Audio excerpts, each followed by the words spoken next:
In terms of Che, it started because Benicio looked like the guy on the t-shirt. And then it became a huge research project that was so much fun and so fascinating. We've interviewed every single person in the world living that fought with Che. And, you know, when you're studying the American Revolution or the French Revolution or the Russian Revolution, everybody's dead. The Cuban Revolution, they were still alive. I mean, they're dying out now, but they were still alive. There's still people alive to talk about what happened. And it's sort of the last revolution that will ever really happen that way because of communications, and things are just so different now. You won't have a sort of indigenous grassroots, you know, uprising. Right. And I think the other fact about the story was that he was an idealist who, when it was sort of an organic revolution in Cuba, it worked. But when they exported it, it didn't work. And that we were in that moment with Iraq, where we believe in our American ideals and we were exporting them and it wasn't working. And that you can't necessarily export your own revolution.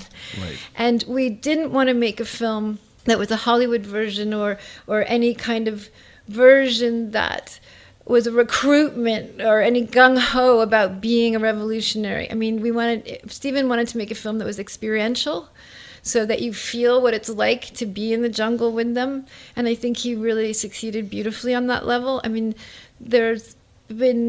some people find it hard to connect with the characters, and there's too many, and, you know, I know all the criticisms of the emotional experience of connecting with it, especially in the first one.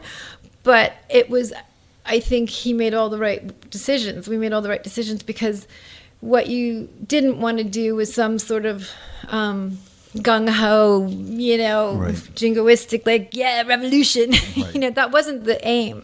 The aim was to make an authentic portrait of a man who believed in his values to such an extreme, insane extent that not only did they win the revolution, he went and did it again after winning power. Nobody else has done that. I mean, and he died. And that was what he knew was going to happen at some point if you keep doing this.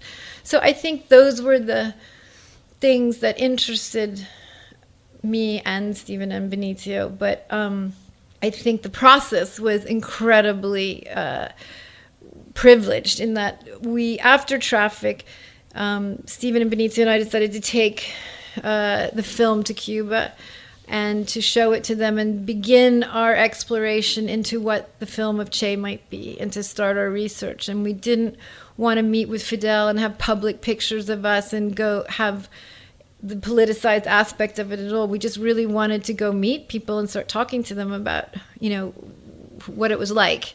And we met his family, and we met there's three survivors of the three survivors that fought with Che, that were in Bolivia at the end, that managed to get out.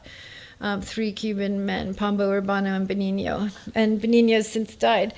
And Benicio defected to Paris. And they were 3 brothers that were, you know, one was a general now, and one was retired security, and Benicio had been secret police and was in Paris. And we just had this amazing access to their stories. And without Steven saying, okay, we're making the film now, I think Benicio and I would still be researching it. I mean, we met with, you know, Regis Debray in Paris, who's never given an interview before. Someday there'll be a documentary put together. We filmed a lot of it. It's just we couldn't face it afterwards. You know, I mean, it's in a drawer somewhere. But we were, you know, 5 years going around the world, meeting people, talking to them, figuring out the story. And we worked with Terrence Malick at one point. I heard, you know, it was one of those weird things. Actually, comes back to David Duchovny. I was having lunch with David Duchovny's manager, and she said that David Duchovny was going to meet Terrence Malick. And I was like, Terrence Malick, isn't he a hermit who no one's ever met and lives, you know, in Texas somewhere, and man behind the curtain? And she said, well, he's in Hollywood and he's meeting actors for his next movie through CAA. So the agent that had set it up, I called him and said, you know, will you ask Terrence Malick if he'd like to meet me and Benicio to talk about Che? Guevara. Oh, the reason was that very day. Sorry, a key point of the story was Ben Vanderveen, who was working on the script with Benicio, had just found in the research that Terrence Malick was in Bolivia when Che Guevara was captured and executed, and he had been down there writing about the trial of Regis Debray, who was someone they'd caught earlier.